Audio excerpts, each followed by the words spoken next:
And the end of that music and all those legal words means we are ready for a Thursday edition of the halftime report. Matt, I don't know if we're going to have a long show today. I mean, we're going to go through our process As we always do. as we always do. Now, But long show meaning the hour and a half when we have a lot yeah, to I talk mean, about. Yeah. there's just not a lot to update the team with. We're in similar situations that we have been in for, I don't know, 40 days, calendar days, right? Ever this current market volatility and current trend goes back to Jay Powell's 8-minute speech. And that I has think been that's, yeah. about, that's been well over a What month is now. that? That's been well Yeah, over a month it's now. over a month now. And so like ever since that speech where Daddy Powell came out and broke out we're not here to save you, we're here to inflict pain, knock it off, bulls. Like the market's been unhinged, right? You have little rally stretches that just gets sucked up. The last 2 days are just a great example of that, right? As there's no Mel Gibson on the hill, Matt. There is no Mel Gibson, and we talked about this Not in yet. the Not yet. podcast, right? We got earnings season around. We have lots of things, but we'll break it all down. We'll fire through it. But Matt, let's talk about technicals first, because like you and I are both on the same page that technicals are going to play a huge role in the coming months, like massive role. And we're not having support levels in stock hold almost anywhere, right? You look at Verizon. Well, it depends on the stock and it depends on the quality of that support level. But yeah, minor pivots aren't holding in anything. Minor pivots are not holding in anything, right? But the broad market here battling support level battle. Break down the technicals for us. Yeah, same technical battle we've been playing all week long, quite frankly, as the market sees its volatility here. Obviously, a lot of volatility over the last few trading sessions, both on the upside and the downside. The market is not picking a direction from a broad market perspective outside of just intraday.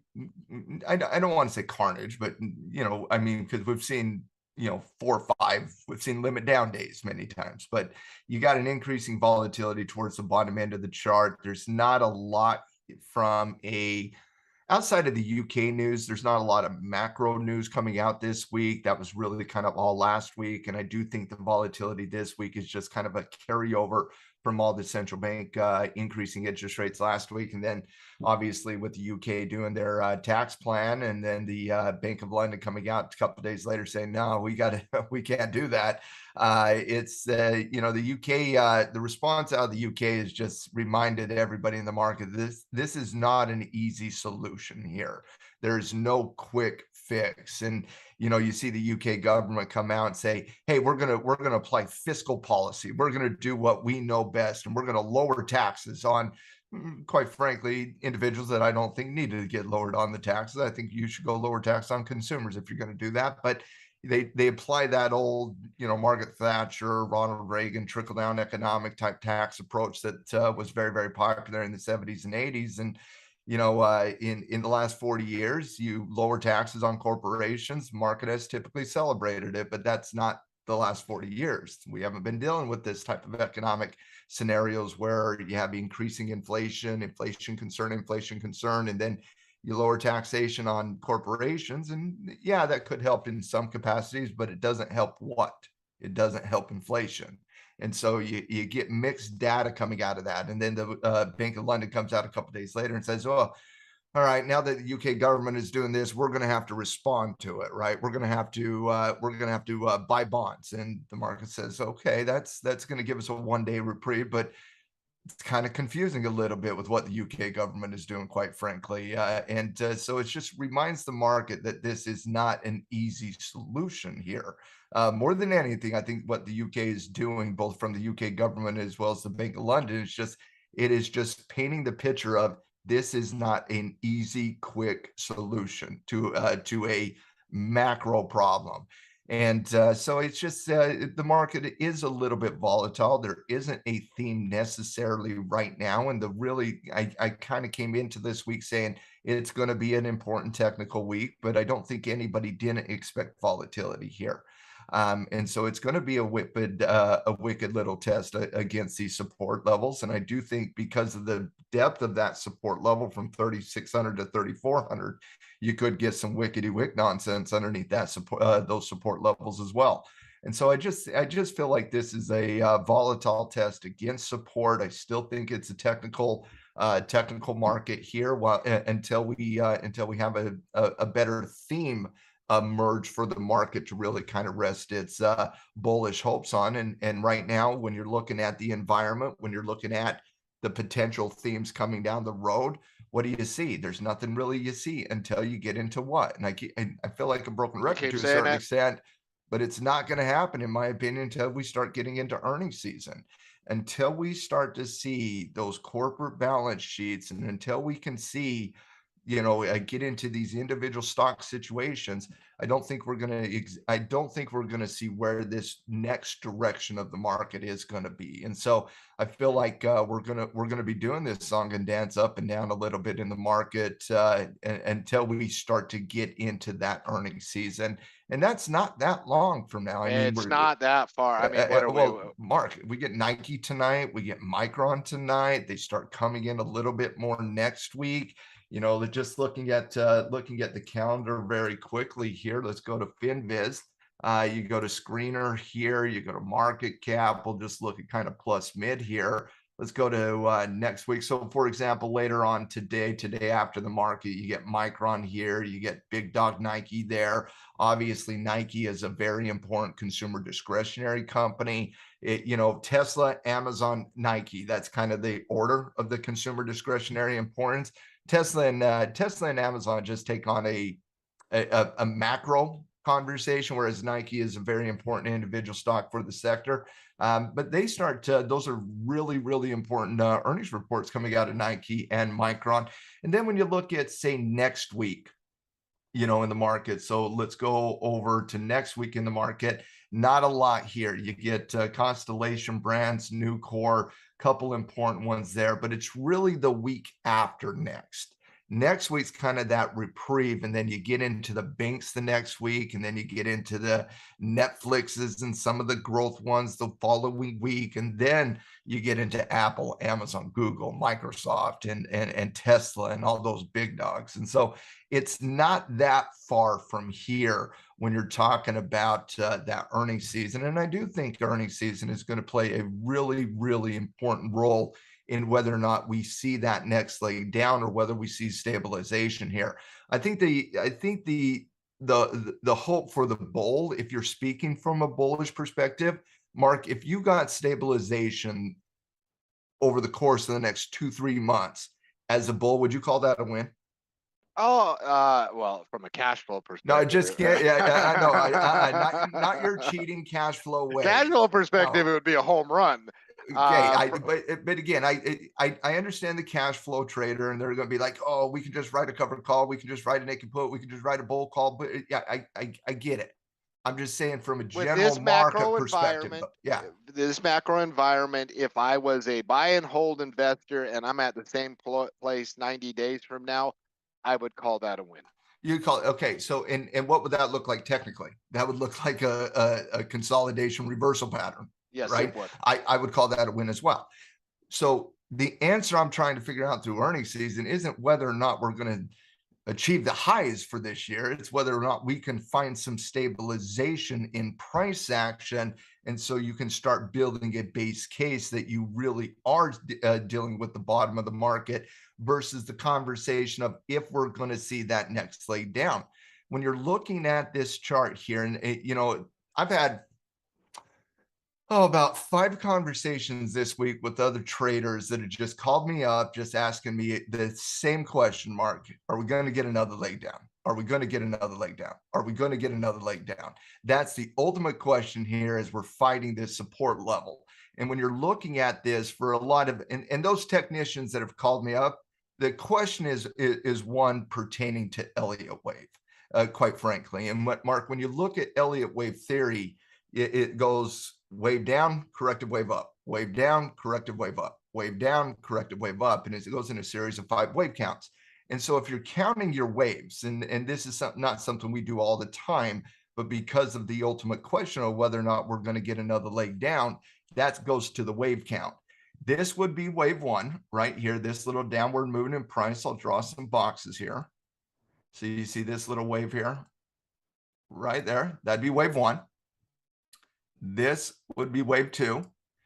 And this would be wave three. We're in the process of that fifth wave. And so you got motive wave one, corrective wave two, motive wave three, corrective wave four, motive wave five.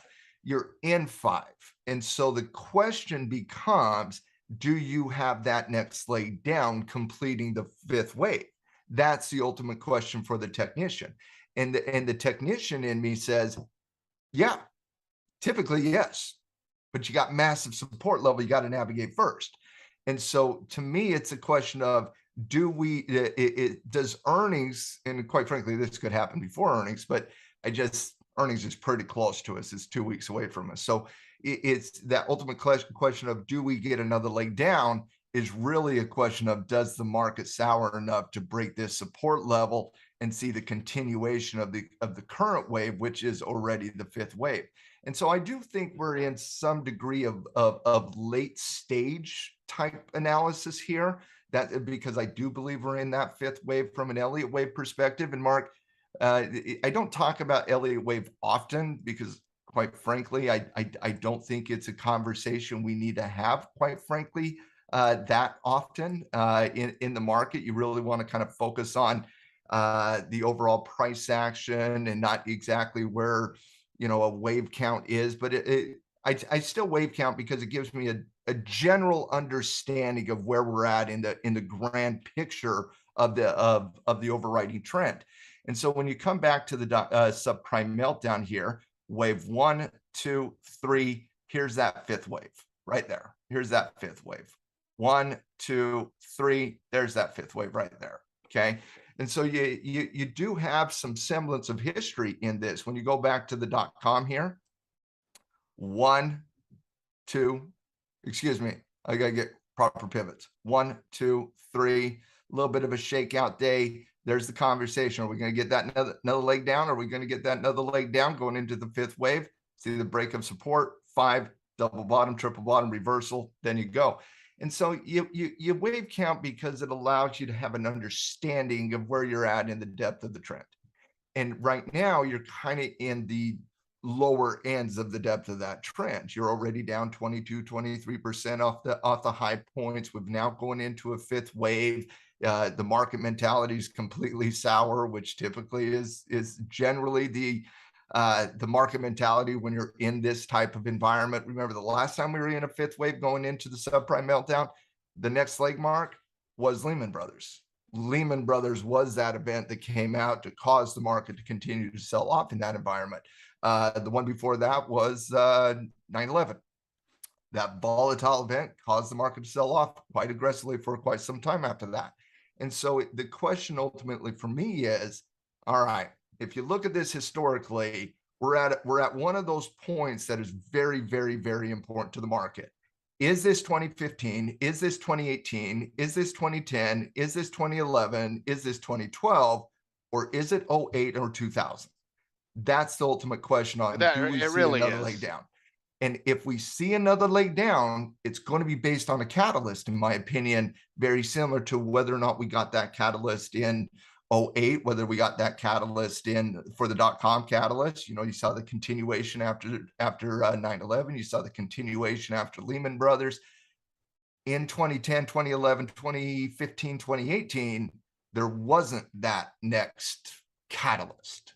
There was, and you can go back and say, well, the Fed pivoted in 2018, the Fed pivoted in 2015, the Fed pivoted in 2010, the Fed pivoted in 2011, the Fed pivoted in 2012. You can make that argument, and I'd say, yeah, you're right. The Fed pivoted. That's why we didn't see those legs down. But we still don't know what the Fed's actually going to do coming into this pause. I still think we're going to go into a pause coming into 2023. So in terms of this, that is the ultimate question. And the only thing I see on the horizon that could either one, potentially lead to another leg down, or two, find that stabilization like we saw in 2015 and specifically 2018, is not the Fed, because I don't think the Fed's going to come to save the day here. It's corporate balance sheets. That's why I keep talking about earnings. That's why, because it is the catalyst that is coming at us. It is the thing that brings the opinion to reality. How are those corporate balance sheets? Well, we're going to figure that out really quickly over the next few weeks, how those corporate balance sheets really are looking at where the guidance is. And so I feel like we're going through some choppy, volatile price action. I fully expect it to continue in the short term, but I want to see earnings. There's no doubt about that. I think earnings is going to play a massive role in where this market goes to finish the year.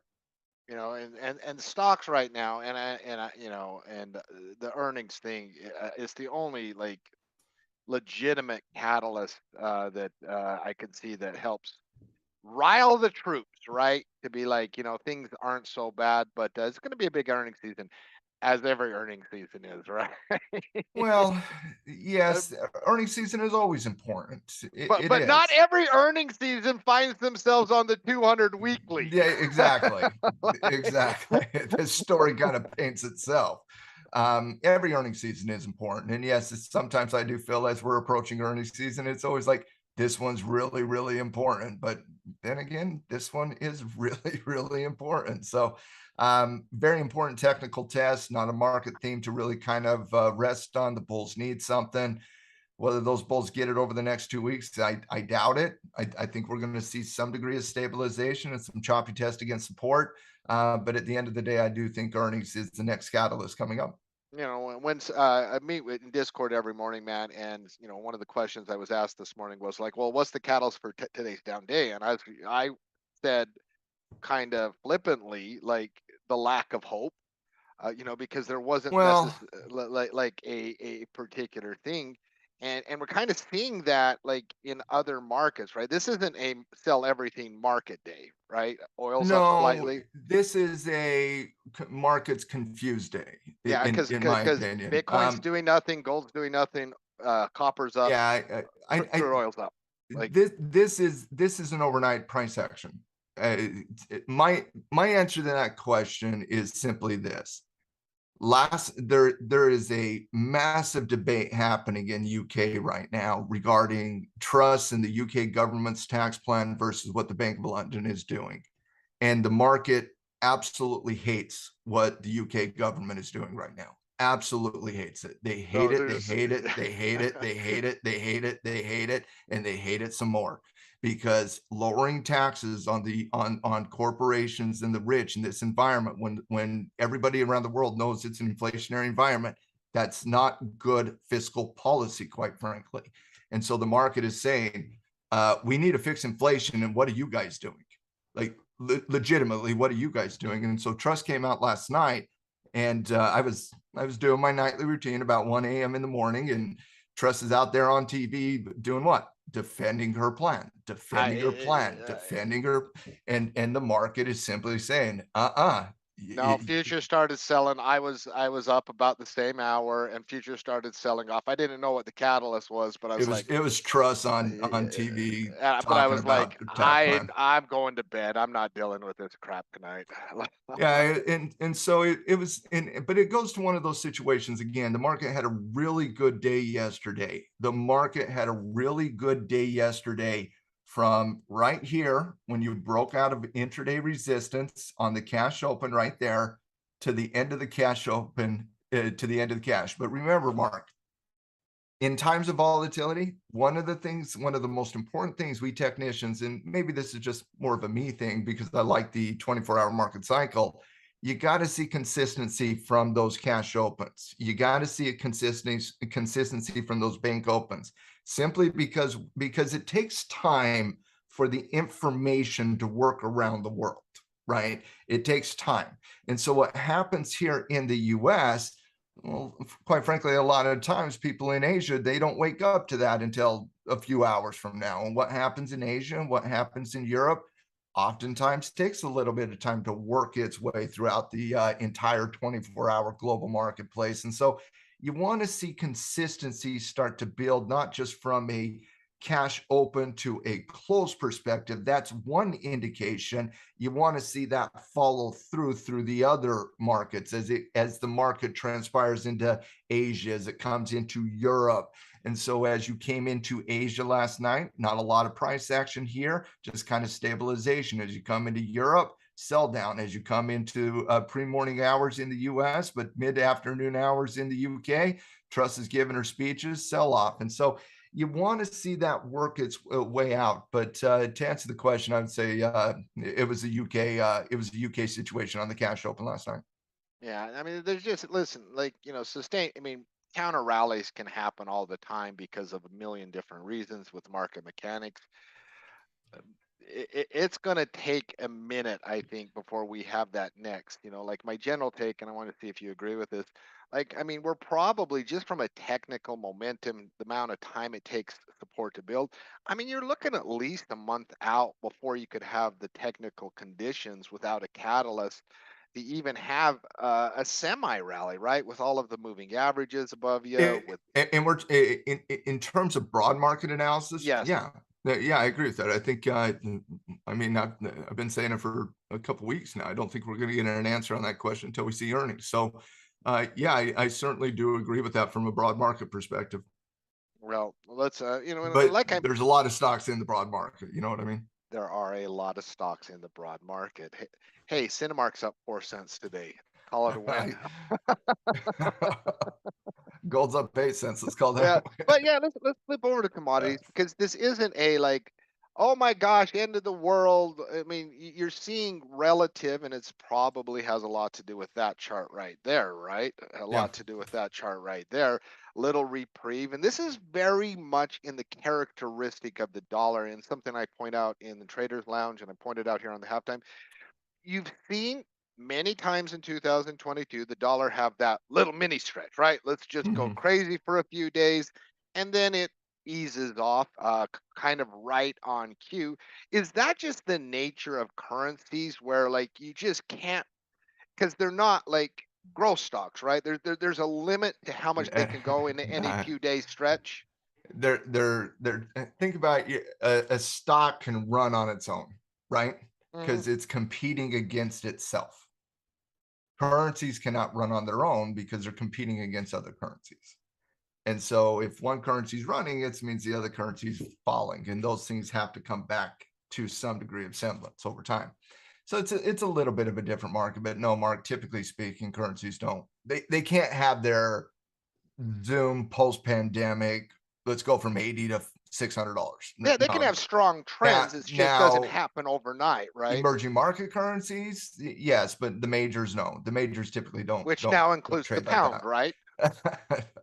In the short term, yes, but it is still the fourth largest currency in the world Which and is still a reserve currency. So and yes, today and tomorrow, yes, we can make fun of the pound, but I think the British would remind us that the pound is probably the oldest currency out there. So it's and I would remind them that they're on multiple editions of their paper currency, but we can have that debate down the road a little bit. I think it's interesting today, though, what's happening in the dollar specifically versus the market. The market selling off pretty aggressively on the overnight action, sour mood coming into the U.S. cash open.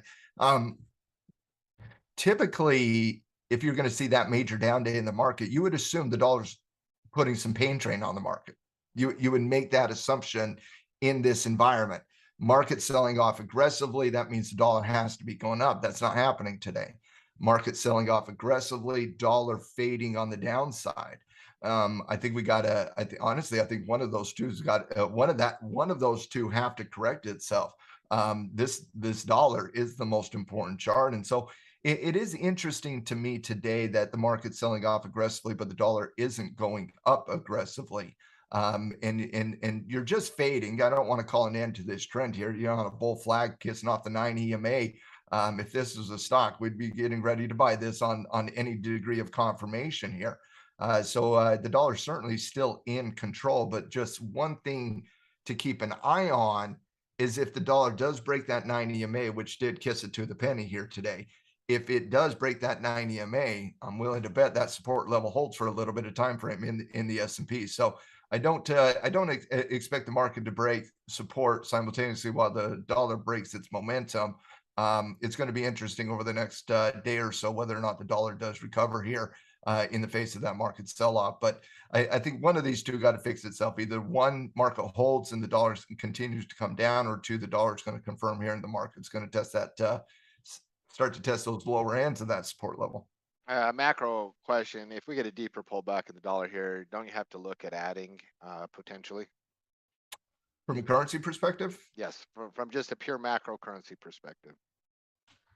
yeah, Assuming we it have all the news depends. we have Yeah, today. it does depend, but any degree of deeper sell-off would be, again, you're going to be pro dollar until the dollar ultimately breaks trend. So yeah, this to me, I would be approaching this from a currency perspective the same way you would approach any retracement analysis: momentum analysis off the 9, standard retracement analysis off the 20. Ultimately, if it breaks the 20, clips 29.5, I think we're seeing a vastly different tune in the marketplace, quite frankly.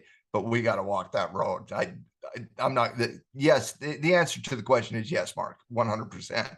But again, I'm seeing a little bit of weakness here with the market showing a little bit of weakness. I think we got to resolve that. Flip over to the commodity charts real quick. We've talked about OPEC making their stand, right? Making their stand and So is willing to Buffett, do. by the way. Just saying, listen, no, you won't push down oil without a fight. You might win, but we're gonna fight, and we'll cut, and we'll cut, and we'll cut. Getting a little bounce ever since the OPEC news. Now we've gotten these bounces several times in this. I don't know if you'd classify the intermediate downtrend, right? It's been going on a good 4 months now.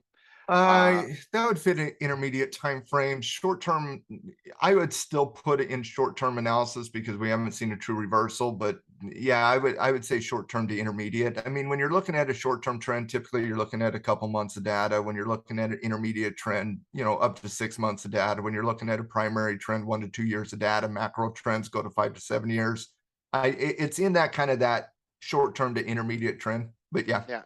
And so, we've seen these little bounces before, right? To get rejected at one moving average or another along the way. The 20-day has been very uncooperative for bulls, having, at least 3 major slapdowns in this little 4-month stretch. The 50-day joined the party once. But is anyone going to be surprised if they wake up one day and it's smashed through these, you know? No, but you'd have to give, like, if you were Vegas setting a line, you would say the Well, 20 holds, you're going to right? bet because I that's a mean, good bet. yeah, exactly. But you are seeing a little bit of differences here in this retracement. You're punching up a little bit aggressively. You get this this upward bar here that breaks the previous day's high. That confirms that into bearish retracement analysis, bear Well, let me flag give you analysis. a Fergie analysis.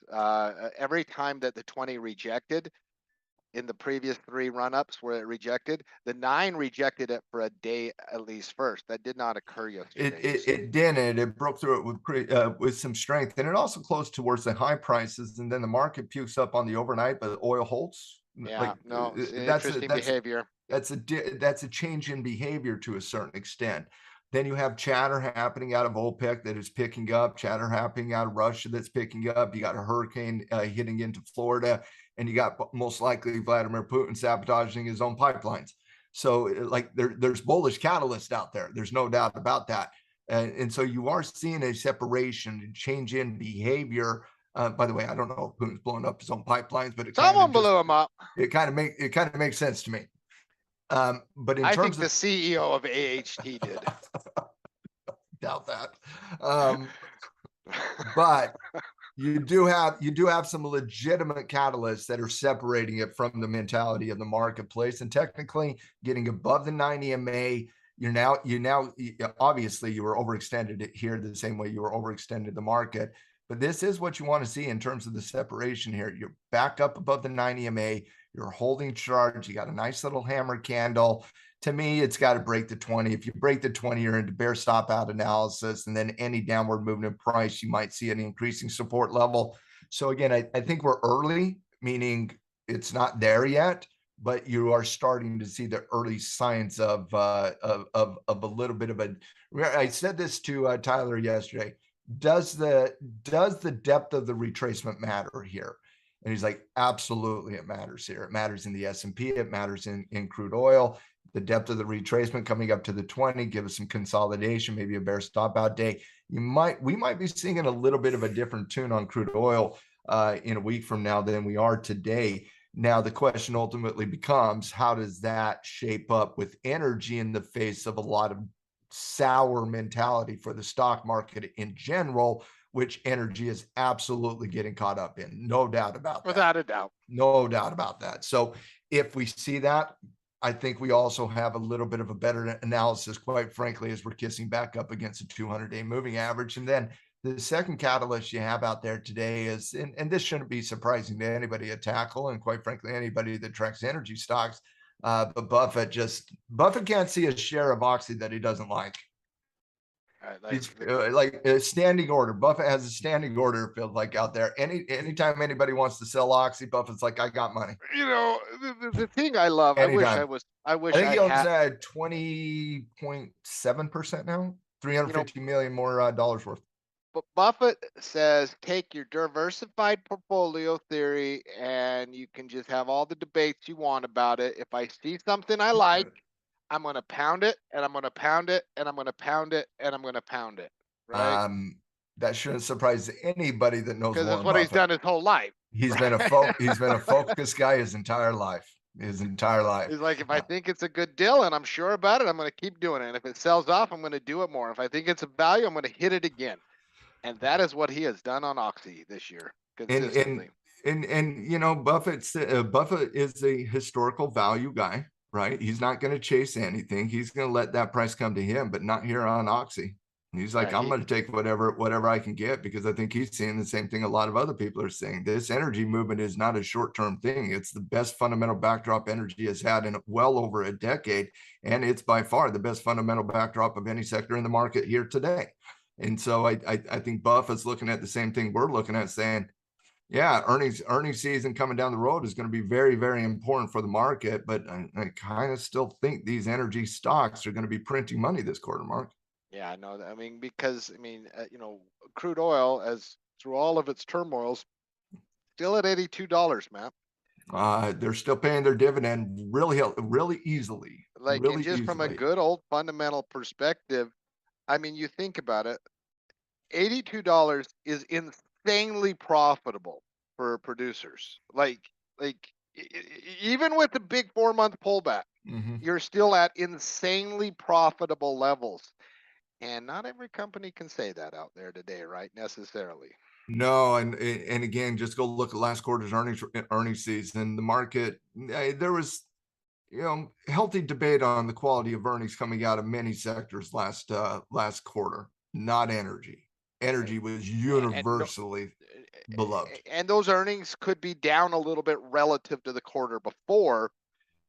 Yeah, but still really, really healthy. Listen, I've just seen it many times. Energy's getting caught up in the market conversation. Energy is a sector conversation. If it stays down going into earnings season, there's going to be value here, and that's what Buffett's looking at. Yeah, no, indeed, and I probably and he just loves Oxy. Like, Buffett loves Oxy. There's so many like drug jokes there that it's. I was not meaning the drug joke, but I have done that in the past, so I understand that. But no, it's a great company. I understand it. Whether it's this one or Devon, I mean, it's a great company for this space. Let's flip over to gold and Bitcoin, if you will. You know, little counterpunch on a falling dollar. I mean, it's pretty much that's what it is for at least 2 days, right? Bear flag. That's all we got right now. Bear flag. Bear flags can turn into retracements. Retracements can turn into bear stop out day. Bear stop out day can turn into a V shape, or bear flag confirms down to support. Support confirms, goes back up into resistance, and we get a W. It's early. It's just early. You're dealing with the bearish downtrend sitting at resistance. It's early. But again, I'll just say this for the upteenth time: when the dollar pivots, and again, we're not seeing that yet. We're just seeing a little bit of weakness in the dollar right now. But when the dollar pivots, gold is certainly going to be wanted to be added.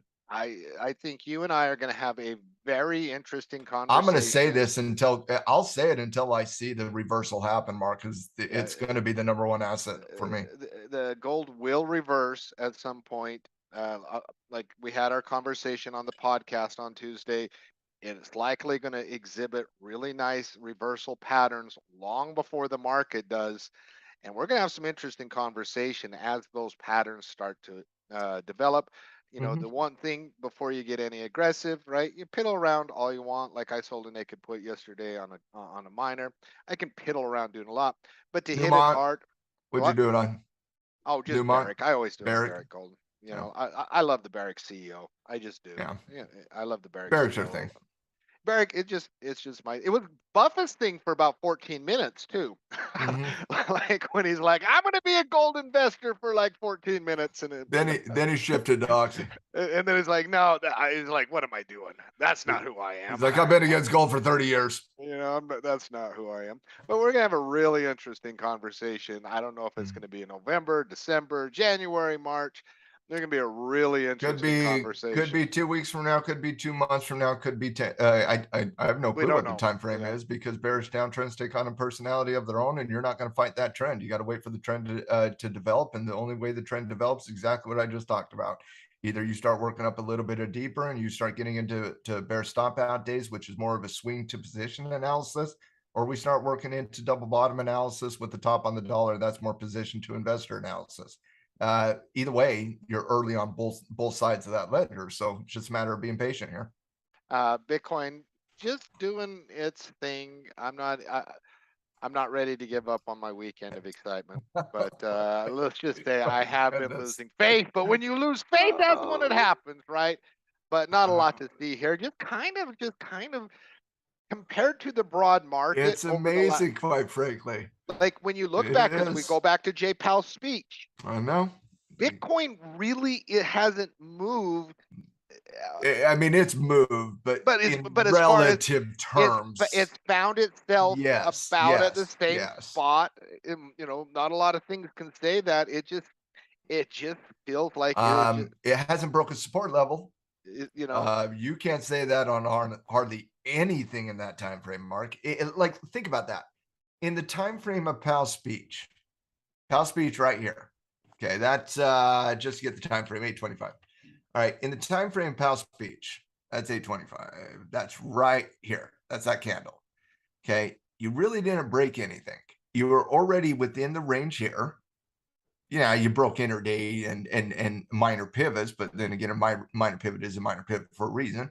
But you never really broke that lower levels, and it's just maybe it's because it never participated in the recovery to the certain extent. But it is interesting to me that Bitcoin in this environment in the last 2 weeks, when we've seen the entire marketplace sell aggressively, historically aggressively, would you agree with that? And yet uh, Bitcoin didn't break like at all. two of the sell-offs in It's, it's, 2022 so far have been two of the longer sell-offs as far as short-term sell-offs in the mhm. history of the market. So we've had some severe sell-off that we're going through one of the historically significant severe sell-off. Yes. I still think we need time here, but that does pique my interest just a tiny bit, just tiny bit. I still like the lower price, but it is surprising to me that Bitcoin didn't break in the environment that the market seemingly broke everything besides the most massively important support level test that we've had in quite some time. Yeah, I mean Like that's level of surprising to me a little bit. the level of volatility in the broad market compared to the lack of volatility in the Bitcoin. Um, I, I mean, Especially the last 2 weeks. I agree, but from a technician's point of view, I mean, I still maintain my stance that I've said over the last couple of weeks. This is not about support.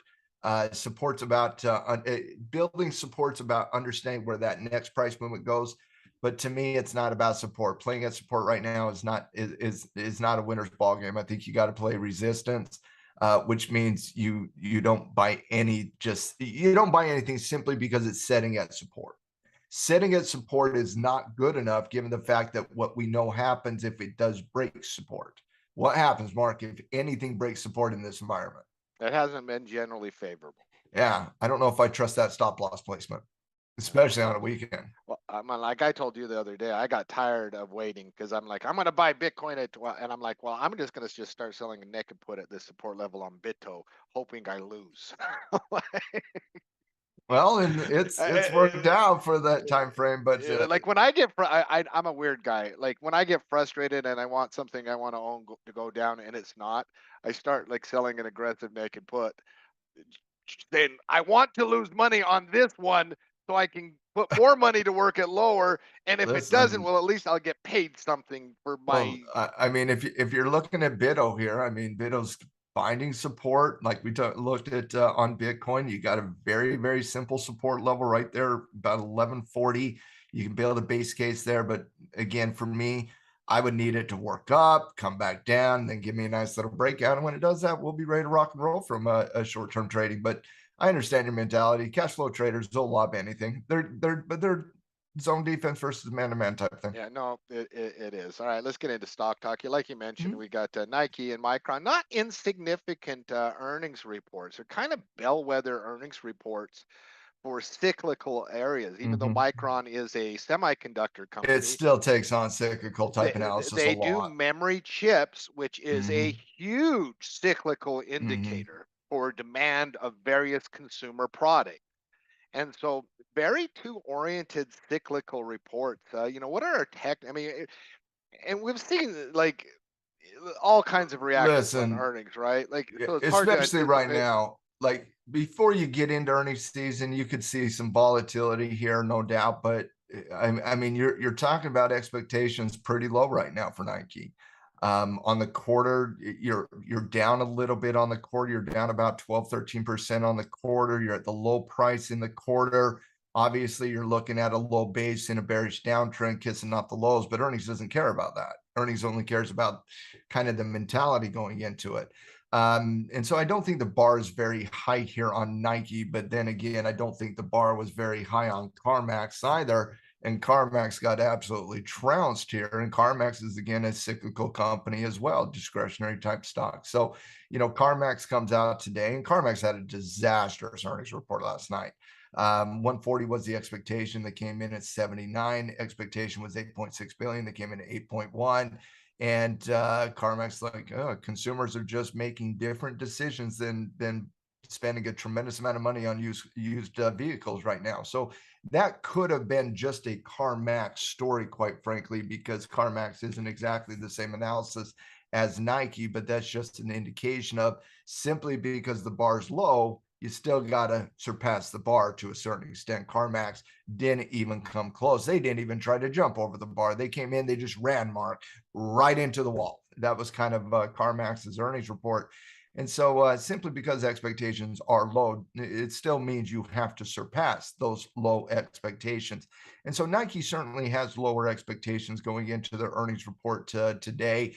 I think you can say that same thing for a lot of a lot of the market. But yeah, both Nike and Micron. Micron obviously a semiconductor, very similar analysis to Nike. Micron's down a good 10-12% on the quarter, very similar to Nike, kissing into a low base, very similar to Nike, and has the exact same importance on the report. Bar set a little bit lower, but once again, you got to surpass even those lower expectations. That's what this conversation is all about from a broad market perspective. The bar is set low, the mentality is low, you don't have to do much to better that picture very quickly, but you still got to come through with some beats.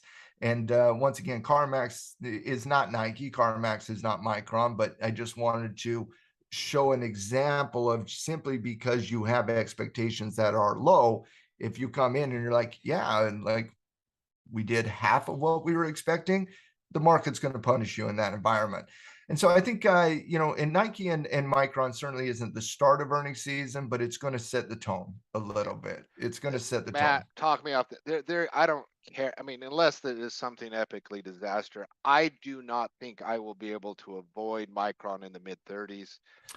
Like it is one of my favorite I companies. You It's know that. your AMD Like for I love. I It is the favorite CEO. yeah. It is. I think the company is impeccably run. Hmm. I think the company is impeccably healthy, right? Yeah. There's just going to be a point on Micron that, and I haven't revisited Micron in, gosh, like since the pandemic blowout where I got blown Hmm. out of shares, like in 2020, right? I got blown out of shares and I didn't chase. Well, guess what? Like, I mean, and there's that price level. Talk me off the ledge in the mid 30s. I know me. I won't be able to I'm not. resist. I'm not. I won't. I'm not even going to try to talk you off the ledge in the low 30s, because if Micron gets down there, you're going to have tremendous value. I'm not I even just sure it gets down there, but yeah, and we'll see. that's the story of my life usually. But 2022 has been a little more cooperative. The volatility Like I'm gonna takes on wait a till, I mean, the mind of its story of the own. last 10 years. I'm gonna wait. 2022 has been a little more cooperative, right? Like, but I think Um, if Micron gets into the mid 30s, we're probably talking about the S&P around 3,200 at that point, and at that point, you've achieved your leg down unless something status, specifically and yeah, nasty happens yeah. with Micron, right? Like, like it's just I Yeah, love. but every one of the semis are doing the same thing right now. Yeah, I mean, They're all running on the same gasoline. Some a I little bit more aggressive than the others, but it is like we create shopping list. We have our favorite companies, and while I like mess around with the underbelly a lot, I love Micron. I love their CEO. I love you've been trading Micron since before what. 2010, like Yeah, no, Micron. quite a I while. mean, I just think they are such a, and they get caught up in these cyclical stories from. I mean, and obviously 2022 is extra nasty. You make your shopping list for a reason, don't you? Micron's a tackle 25 component. It's a cover call type stock. That's one of the reasons why you love it, is you can do. It's kind of like AMD in the sense that you can do whatever you want from an Uh, options perspective it's on like it. I get to Very, trade very a liquid, quasi underbelly that is actually a blue chip run. extremely blue chip, liquid, all that Yeah, jazz. But like you're fighting a lot of headwinds here in the semiconductors. They take on they take on a growth analysis, which is not a good analysis right now in 2022. They take on a cyclical analysis, which is not a bullish theme right now in the back half of 2022. And so the semiconductors and Micron a little bit even more so than some of the other semiconductors. AMD is a little bit of the same way. They're caught up in a little bit of a nasty perfect bearish storm, quite frankly, where growth is not the flavor of the moment, cyclical is not the flavor of the moment. What do you got to hang your hat on here? I don't know. We got to see earnings. That's what you can hang your hat on. So the market mentality obviously pretty sour coming into Micron and Nike's report. We'll see if they can have some oversized price movements based on some lower expectations. But again, you see the CarMax situation, that just gives you a little bit of additional concern, knowing that simply because the expectations are lower, you still got to come in and beat. You cannot come in and say, "Oh yeah, I know the expectation was lower, but you still got to come in and beat." That's how you start to build a base case. You beat lower expectations. That changes the market mentality. But CarMax didn't do it. We'll see if Nike and Micron can. And I would definitely say Micron and Nike are infinitely more important from this conversation than CarMax is. yeah, without a doubt. Market cap, position size, real world economics. Specifically on those two. Those two are the big dogs of this week You reporting, and know, they report tonight. and they might be, looking at the earning calendar, probably the two most important earnings companies from a macro Until we get the perspective financial. until we get to the financial week, Mhm. right? So It's there. There's these two, and then again next week. There's not really anything. You got Constellation Brands, which is kind of to me similar to the CarMax how much beer are analysis. people drinking? Probably more than healthy, I would say. The old joke, which has a lot of truth in it. In times of economic depressions, how do we handle depressions? Well, we drink, we smoke, we eat, and we and should we look at go to those. the movie theater. Not historically. We watch Listen, Avatar. late stage, late. Oh, Avatar. Um, I'll go to Avatar too. But no, there is a little bit of a pocket between tonight's earnings reports and the ones that are coming up in a week and a half, and that's the real kicker here. Mark, is the financial ones. When J.P. Morgan reports earnings, that's the official kickoff of earnings season. Yeah, well, I'm like, listen, Nike. I'm very interested. I don't have any of the particular conviction or hatred for Nike. I'm very neutral Nike, but I'll definitely be looking at market analysis and what it's telling us, right? FedEx tells us things, Nike can tell us Yeah. things. Leaders You know, tell us things. Nike's the leaders leader. tell us things, and they tell us to what market sentiment is, market reaction, and they tell us what actually is happening out there as we paint this picture heading into the next month. As we get a more complete picture of earnings, I think it's very important for the market to find a bottom at a minimum, right? Is that all right? So we got all these things going on, but how are companies actually Well, doing? and honestly, I think that's what earnings season is about, is answering that ultimate question of, are we going through the bottom? And bottoms, Mark, can be extremely choppy. Agreed? Oh, listen, you don't get. It's always nice when you get a precision bottom, Is but no, it ain't going to be clean, Mark. like, look, go This back one to ain't going to be .com, clean. go back to financial crisis. It is a wild west as you fight for support, right? It's a wild west. Because there's real debate happening Real between debate, bulls and bears. genuine There debate. are genuine, real debate happening, and that you can't always say that about the market. But I do think Man, that's the what we're debate is trying to really genuine. answer. I see authors using phrases like generational buying opportunity currently on some stocks at certain price level. And then I see authors talk about how the end of the world is coming up. Okay, let me ask There's a you. real debate. There's a Okay, real debate. let me ask you a question, and I want everybody that's watching this to answer the exact same question. Are you having the same debate in your head? Not really, but I am.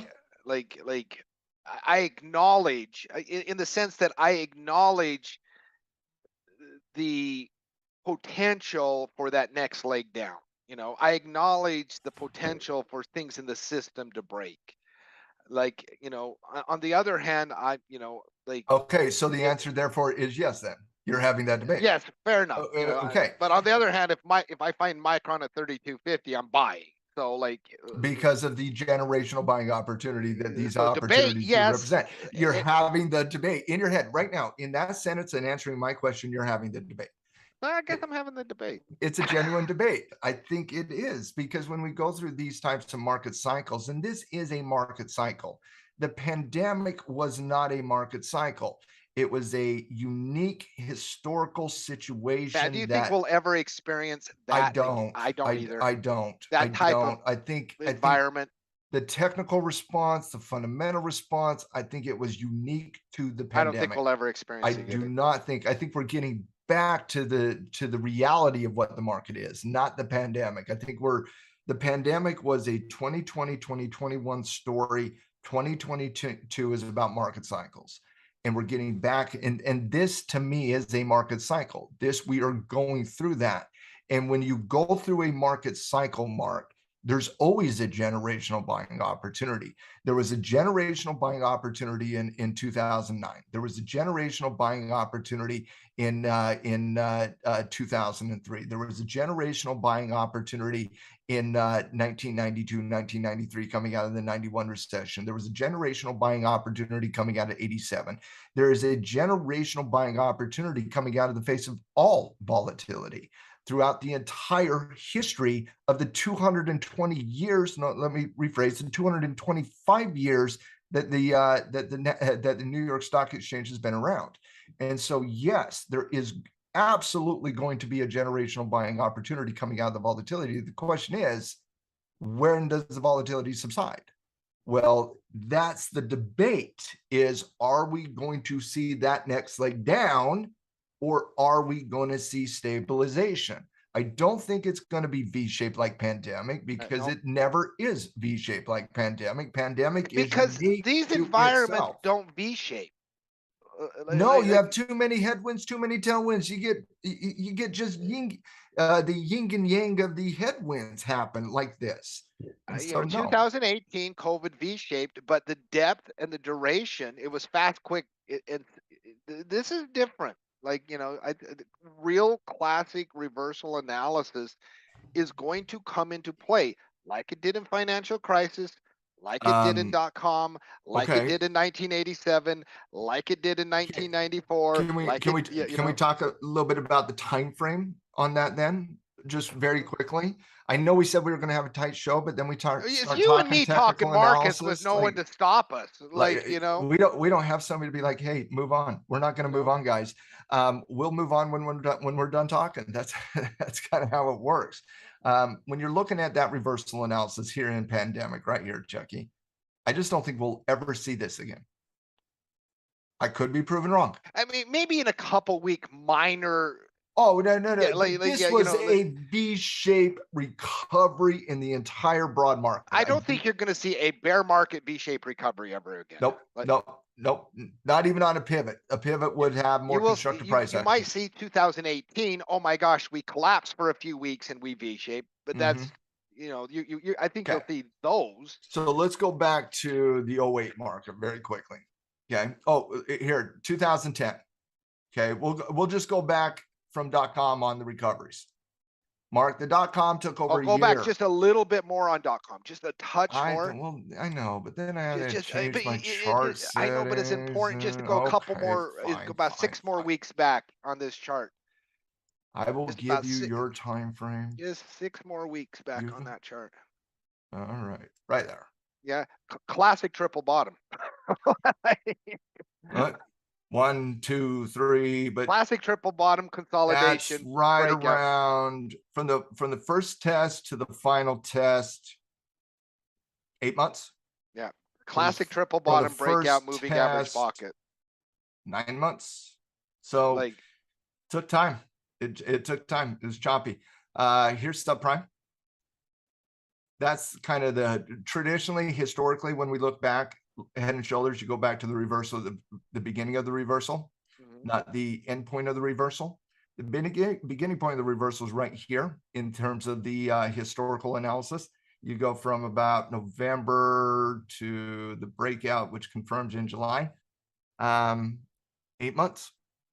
Yeah, and I think there was a really nice 9 months in the March where the old support didn't act as new resistance heading into moving it. And like we talked about in the podcast, lots of things broke out long before that. Oh yeah, there will be front runner statuses galore. All over the place. By the time the market breaks and finally reverses after 9 months, growth has already went up 40%. Yeah, no, right? There will be all kinds of things. Yeah, we'll be looking at ARK before that happens, I promise you. Here's a choppy reversal in 2010. Really choppy reversal. Mark, 3.5, 4 months. Okay. Let's go fast forward 2011. That's a really choppy reversal. 6 months. Coming back to this 2015. You remember the 2015 reversal, right? This is the Asian Chinese economic meltdown, debt implosion. 2015 was actually not a difficult environment to trade. That doesn't surprise me from a cash flow trader, given the fact that it went down 0.01%. Year over year. Yeah, that doesn't surprise me from a cash flow trader. But again, my point is, in these reversals, when you're talking macro reversals, it takes time. And as you navigate through earnings, again, earnings is only 2-3 weeks from now. As you navigate through earnings, you're going to have upward movement in price and downward movement in price, upward movement in price and downward movement in price as we overreact as market participants to the individual stock stories. That creates patterns and trends over time. And so for me, whether or not this is a generational buying opportunity today, or whether it's after the next leg, that's the debate. But for me, this certainly could prove to be the low price. It would not surprise me. It wouldn't surprise me. Looking back a year from now, if the 200, let me finish my point very quickly. It wouldn't surprise me if we look back a year from now and say, yeah, the 200-day moving average was 200 weekly period moving average, was the stopping point of this volatility. And it wouldn't surprise me if we go through the next 3-4 months in terms of some shaky volatility where it kind of builds off that base case. And it also wouldn't surprise me. I know this is not answering a specific question or saying this is what we're doing, but there's a genuine debate. If we see another leg down to 3,200, Cody Mackey, Coach Cody, he's been on some boats doing some smart things lately. But many in tackle trading will remember Cody. Cody calls me up the other day, and literally the first question he asked me goes, So Matt, what do you think? Do you think we get another leg down, or is this the stopping point? That's the debate. And the only way to answer that debate is time. Time and analysis. And quite frankly, I don't think it's going to be based on central banks. I don't think it's going to be based I don't either. fiscal policy. I think if every country around the world was thinking about what the UK is doing, the market response to what the UK is doing tells them to sit on their hands and fix inflation. Let me say it again, fix inflation. You fix inflation, everything else gets better really quickly. And so I don't think it's going to be on the fiscal or the monetary side, which means what's left. We got to see those corporate balance sheets. And you gotta find and a support level, quite honestly, get stuck. Like just to stick, right? To Well, stick. and again, if we pivot here, Mark, you stuck. Hey, Not thrice, but you did stuck I twice. got a quiz So question for you. yeah. In hard 14 moving average world, what do we call the 200 weekly? What's its nickname? I want to say grandmama.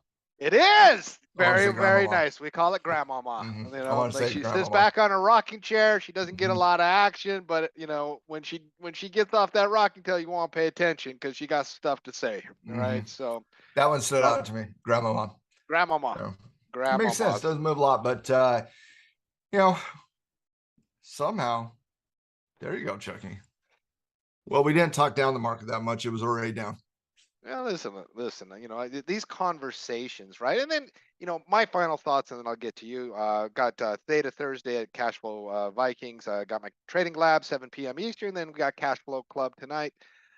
So that's what is on our calendar. And my final thoughts are the same that they've generally been for about 4 or 5 months now, right?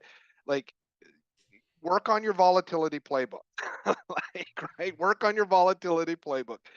Get it to a rules based approach, right? I mean, cause candles yesterday, candles today, get it to a rules based approach that this is what I do in this environment. And then we can set it one day, we can set our volatility playbook on the shelf, collect dust for a few years till we have to bring it out again, right? But get it down, get those rules down. Try to simplify a very complex environment. And I think we can do that through our own unique rules based approach with our version of the volatility playbook. The number one way to simplify everything in the market is to focus on technical analysis. Let the price action dictate the mentality. Right now, you're seeing volatility. That should tell you everything you need to know about the market. Right now, big up day yesterday, big down day today. Does the market pick a direction yet? Market has no clue where it wants to go in the short term. It needs to work out that support level, and it needs to work out its technical demons. That takes time. I think this is I'm right there with you, Mark. Volatility playbook, say it again. Volatility playbook, say it again. Volatility playbook. But also, you know, in this environment, I also think it's important to lock down the, you know, we were in Tap Trade's Discord yesterday, and we were hanging out for Trade Masters, and one of our buddies over there posted a picture. I think it was Kevin posted a picture of there's a house one of his friends had basically strapped down the roof in Florida, and it was fun. It was a really, really smart idea, but he had, you know, these semi trucks when they put these, you know, they strap them down and make sure they don't move. That's what they had done to this house. It was Oh, really, wow. really funny.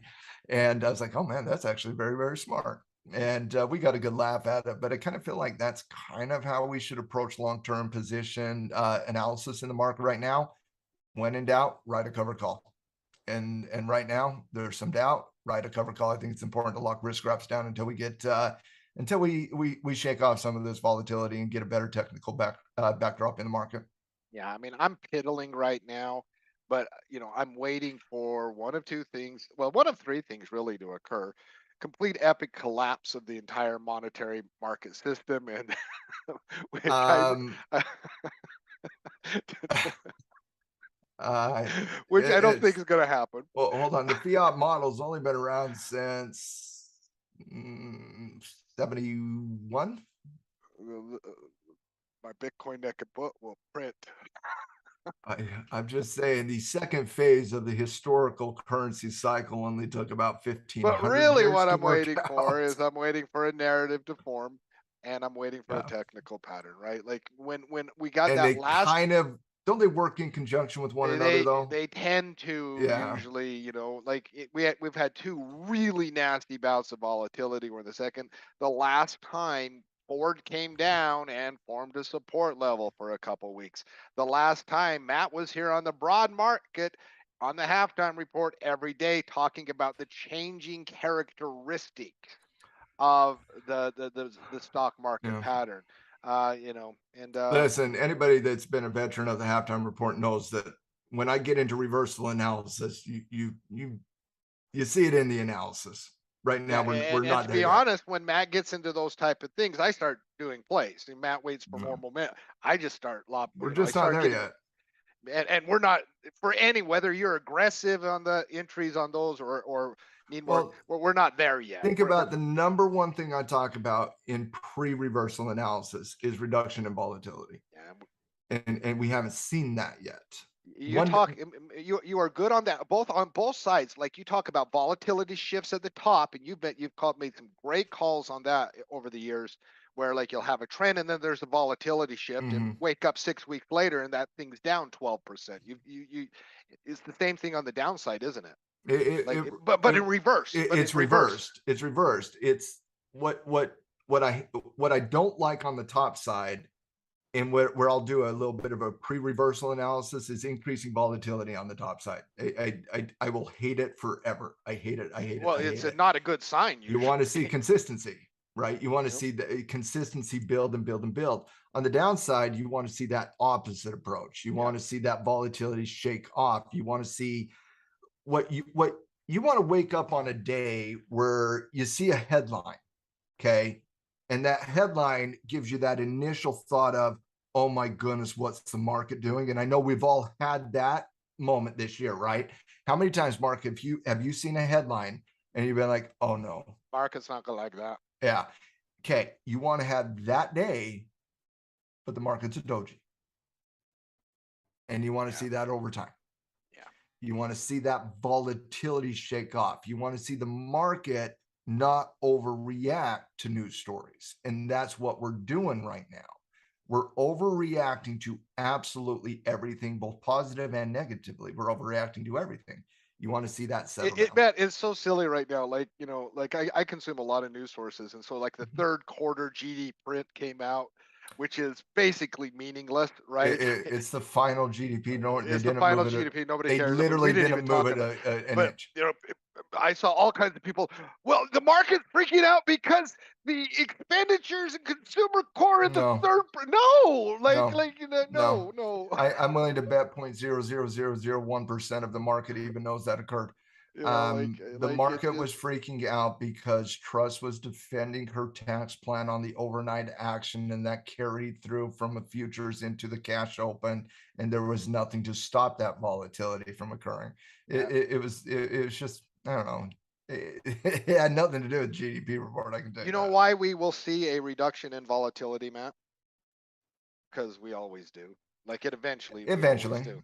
eventually. It's just being patient Mm. until it occurs. I mean, that's Well, just and again, we've seen increasing volatility ever since Jackson Hole, and so you're into this a little bit of a month, and just over the last 2 days, you've seen it. But I do have a tendency to think, and again, maybe I'll say it again. I think earnings season is really, really important in this conversation. indeed, indeed. All right, Well, everyone, have a wonderful, wonderful day. Like I said, Cashflow Vikings Trading Lab, 7 p.m. Eastern. I will be discussing covered calls rules in a bear market. So I'm going to be going over covered calls extensively from a Cashflow Vikings, and then we'll have Cashflow Club at 8:30 p.m. Eastern for all pro members. And we'll be back tomorrow here on the and Halftime Report. Chucky, unlike you and Trade Masters yesterday, me and Frank are bringing it tomorrow. Oh yeah, my pick in Trade Masters directional was like, I'm not doing nothing. You know what? I'm sitting in Discord and we're sitting there, and Will's like, nothing. I don't get a pick No, I can analyze. I'm like, are you no. shocked? That's Mark. If he doesn't see a pick, he's not going to have one. And that's 2 consecutive weeks in. It was so funny last week. We were doing rapid fire, and Mark doesn't have a bull pick for rapid fire. I was Hasn't like, had no, one not in 2 participating. weeks for rapid fires. Like, this isn't a bullish environment. Not going to participate on the bull side. Not until I see a better trend. My philosophy is that's great. If you don't see anything, don't see anything. That's great. I love different perspectives from the coaches that tackle trading. But what's funny was yesterday we're sitting in trade match like no pick, and I'm like, are you surprised? Like, no pick. We're going to bring some picks tomorrow. We're going to bring some picks. Last week, you're coming through some volatility tests this week. Yeah, increased volatility over the last 2 trading sessions, but you're starting to work out some support levels. I just listen, and maybe it's just my whatever. I think things get better from a short-term tactical perspective for the bulls coming up. Like I just, barring something happen, they just usually do after this kind of depth and duration of a sell-off. And before anybody asks, can it get worse? Yes, it can get much worse. Of course it can, Okay, right? yes, it can. But I have a tendency to agree with you. You get to these oversold conditions, you get to major support levels, you get to, I mean, we've seen this song and dance, dozens and dozens of times over the years, and it's usually how it plays out, right? But and Mark, it's also been a good bit of time before we've had a positive catalyst in the market for the market to start thinking about too. So that's going to occur. Hey, listen, inflationary report tomorrow. We'll see. That's the big one. Nike, Micron, PCE, all tomorrow. And we'll break it all down tomorrow on the halftime report. But have a wonderful day, everyone. Later, Tackle.